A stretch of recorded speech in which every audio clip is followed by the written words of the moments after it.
తిరుమల ఏడుకొండల్లో ఎలాంటి అపవిత్రమైన కార్యక్రమాలు జరగకూడదన్నారు ఏపీ సీఎం చంద్రబాబు నాయుడు. రాష్ట్ర పునర్నిర్మాణాన్ని ఇక్కడి నుంచే ప్రారంభించారని స్పష్టం చేశారు ఆయన. గతంలో ముంతాజ్ హోటల్కి ఇచ్చిన అనుమతులు రద్దు చేస్తున్నట్టు ప్రకటించారు. ఏడుకొండలను ఆనుకొని ఎక్కడా కమర్షియలైజేషన్ ఉండకూడదని అన్నారు. వెంకటేశ్వర స్వామి ఆస్తులను కాపాడటమే మా లక్ష్యమని ప్రకటించారు ఏపీ సీఎం చంద్రబాబు నాయుడు. ఇక ఇదే అంశంపై పూర్తి విశ్లేషణ అందించేందుకు రామ్మోహన్ గారు ఉన్నారు. రామ్మోహన్ గారు, చెప్పండి. ఏపీ సీఎం చంద్రబాబు నాయుడు ఇవాళ తిరుపతిలో చేసిన ప్రకటనకు సంబంధించి తిరుమలలో ఎక్కడ కమర్షియలైజేషన్ ఉండొద్దన్నారు, తర్వాత ఎలాంటి అపవిత్రమైన కార్యక్రమాలు జరగకూడదన్నారు. ఇదంతా ఆపడానికి అయ్యే పనే అంటారు, ఎందుకంటే గతంలో విమర్శలు వచ్చాయి, ఇప్పుడు కూడా వస్తున్నాయి ఆల్రెడీ. రాజశేఖర్ గారు దానితో పూర్తిగా ఏకీవిస్తున్నాడు. మన చంద్రబాబు నాయుడు గారు ప్రకటనతో ఏకీవిస్తున్నాడు. కానీ అప్పుడు 5 ఏళ్ళు వాడున్నారు, 5 ఏళ్ళు వీడున్నారు.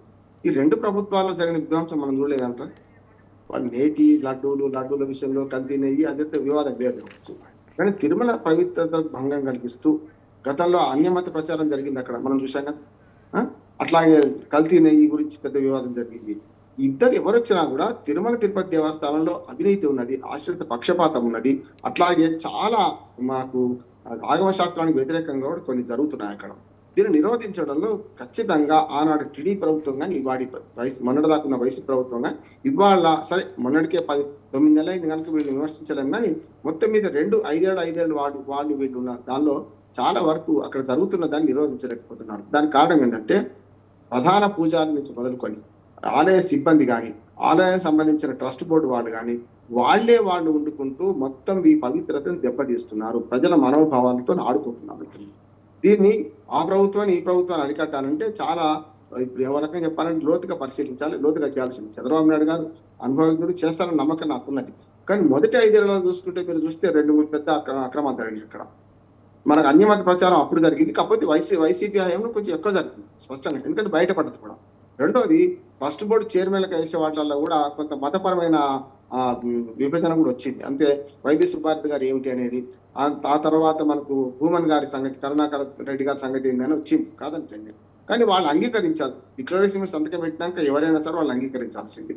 రెండోది ఏమైందంటే అధికారంలో ఉన్నప్పుడు ఒక రకమైన రూల్స్, అధికారం లేకపోయినా ఒక రూల్స్ పాటించడం కలుపుతామంటున్నా. జగన్మోహన్ రెడ్డి గారు ముఖ్యమంత్రిగా వచ్చినా ఆ రూల్సే మీరు సంతకం పెట్టేదాకా పోనీ అనే ధైర్యము, ఒక నైతిక స్థైర్యం ఆ ఆలయ కమిటీకి ఎందుకు లేకుండా పోయింది అంటే అధికారంలో ముఖ్యమంత్రి ఉంటే ఆయన సంతకం పెట్టకుండా లోపలికి పోనిచ్చారు. మొన్న అధికారం నుంచి పోయిన తర్వాత మాత్రం సంతకం పెడితేనే పోనిస్తామంటున్నారు. అంటే ఇక్కడ ఏమైతుందంటే టీటీడీ పాలక మండలిలో ఈ పక్షపాతం స్పష్టంగా కనపడుతుంది. పాలక మండలిలో కూడా తిష్ట వేసుకుని కూర్చున్న వాళ్ళు 3 సార్లు 4 సార్లు ఈ కమిటీలో ఉన్న వాళ్ళ గురించి మాట్లాడవచ్చు మనం. అంటే ఆ పలుకుబడి నుండి డబ్బులు బాగా ఎవరికి వాళ్ళకి ఇస్తే వాళ్ళు అదే కమిటీలో 3 సార్లు కూడా కొనసాగుతారు. రామ్మోహన్ గారు, ఇక్కడే ఒక చిన్న ఇంటరప్షన్, ఒక క్వశ్చన్ అడుగుతాను. ఇప్పుడు మీరు ఇప్పుడే అన్నారు, జస్ట్ ప్రభుత్వం మారిన తర్వాత జగన్ సంతకం పెడితే తప్ప 7 కొండలకి దర్శనానికి అనుమతించేది లేదు అని.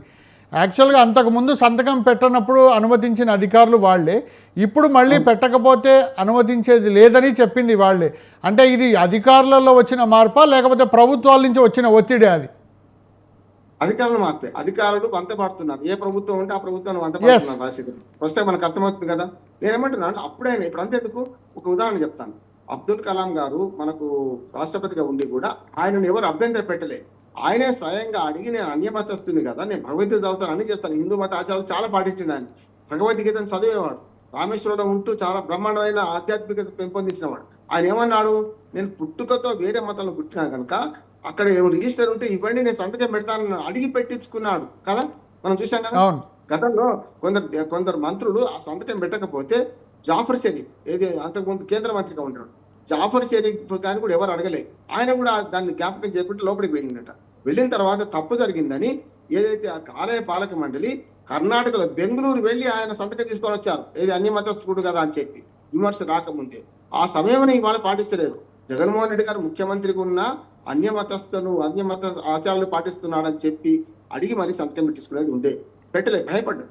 కానీ ఏమంటున్నానంటే ఆనాడే గట్టిగా అడిగితే సమస్య ఉండకపోయింది. జగన్మోహన్ రెడ్డి గారు కూడా అవన్నీ సస్పెండ్ చేయకపోయేవారు. ఒక ఉదాహరణ చెప్తాను రాజశేఖర్. గతంలో మన చరిత్రను చదువుకుంటే దుర్గాబాయి దేశ్ముఖ్ గారు రాజమండ్రిలో ఒక సభ జరుగుతుంటే నెహ్రూ గారు ఆ సభకు వచ్చారట. నెహ్రూ గారికి ఏది సంతకం పెట్టకుండా పంపించాలి వీళ్ళే, ఆయన మెంబర్షిప్ తీసుకోవాలి ఆ సభకు హాజరు కావడానికి. గట్టిగా ధైర్యంగా నెహ్రూ గారిని నిలబెట్టి, మీరు నెహ్రూ గారిని గుర్తుపడతాను కానీ మీరు ఆ మెంబర్షిప్ తీసుకుని లోపలికి పంపిస్తా అన్నది.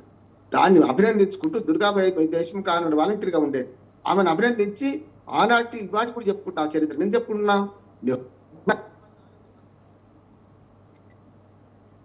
నెహ్రూ అయినా ఎవరైనా సమానం అనే మాటకు వచ్చింది కదా. ఎందుకు దుర్గాబాయి దేశ్ముఖ్ గారిని మనం ఇవాళ మనం జ్ఞాపకం చేసుకుంటాం. ఇక్కడ కూడా అంతే, ఆలయ కమిటీ ఏది ఉందో, ఆలయ పాలక మండలి ఏది ఉందో, ఆలయంలో ఉన్న అధికారులు ఎవరైతుందో వాళ్ళు నిబంధనలను సక్రమంగా పాటిస్తే అక్రమం మద్యం దొరుకుతుంది మనకు పైన. ఇవాళ దొరుకుతుంది, మొన్న దొరికింది. నేను ఒక పార్టీని విమర్శిస్తాను తెలుసుకోండి. నేను మొన్నటిదాకా జగన్మోహన్ హయాంలో దొరికింది, ఇప్పుడు కూడా దొరుకుతుంది అంటారు.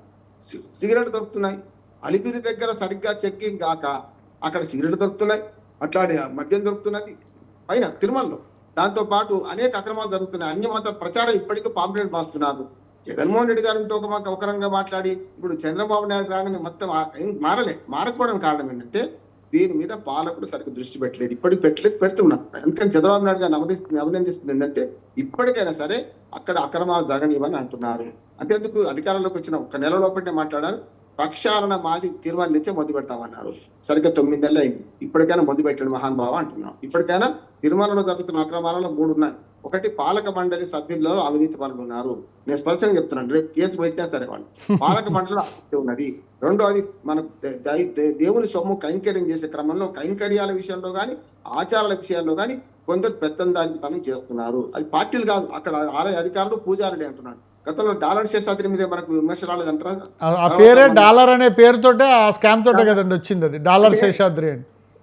అస్మదీలకోసారి తస్మదీలకోసారి చూస్తున్నాం కదా. రాజకీయం చుట్టూ వీళ్ళు తిరుగుతున్నంత కాలం తిరుమలలో అక్రమాలు ఆపలేము. తిరుమల అక్రమాలు ఆపాలంటే ఒకటి పూర్తిగా కమిటీలతో పాటు తిరుపతి దేవస్థానంలో తిష్ట వేసుకున్న ఆస్థాన విద్వాంసులను, అంటే ఓన్లీ పూజారులే కాదు అధికారులతో సహా ఏకబిగిన మొత్తం మార్చి కొత్తగా చేయాల్సిన అవసరం ఉంది. ఇంకోటి ఏంటంటే టీటీడీని మొత్తం ప్రక్షాళన చేయాల్సిన అవసరం ఉంది. టీటీడీ మొత్తం వ్యవస్థనే ప్రక్షాళన చేయాలి. దానికి నా ఉద్దేశం ఏంటంటే అనుభవజ్ఞుడు మరి 2వ అధికారంలోకి వచ్చిండు. పాత ఆంధ్రప్రదేశ్ పెట్టి ఇప్పుడున్న విభజిత ఆంధ్రప్రదేశ్ 2వ అధికారంలోకి వచ్చిండు, ప్రక్షాళన చేస్తా అంటున్నారుగా. చంద్రబాబు నాయుడు గారు కనుక నేను తలుచుకుంటే మనసుంటే మార్గం ఉంటుంది. రాజశేఖర్ గారు చేయాల్సిందే అన్యమత ప్రచారం నుంచి మొదలుకొని తిరుమలలో జరుగుతున్న అక్రమాలను ఆపడానికి శాయశక్తుల ప్రభుత్వం పనిచేయాలి. స్వతంత్ర ప్రతిపత్తి గల సంస్థ కనుక కమిటీ కనుక దానిలో కొంచెం భక్తి లేకుంటే దానికి ₹4 ఇచ్చే వాళ్ళని దాన్ని ట్రస్ట్ బోర్డు పెట్టుకుంటే బెస్ట్. కానీ ఈ పరిమితితో వచ్చిన వాళ్ళు ఇదే ప్రక్రియ చేస్తారు, వాళ్ళ పబ్బం కట్టుకుంటారు. రైట్. థ్యాంక్ యూ రామ్మోహన్ గారు, మా ప్రేక్షకులకు మంచి విశ్లేషణ అందించారు.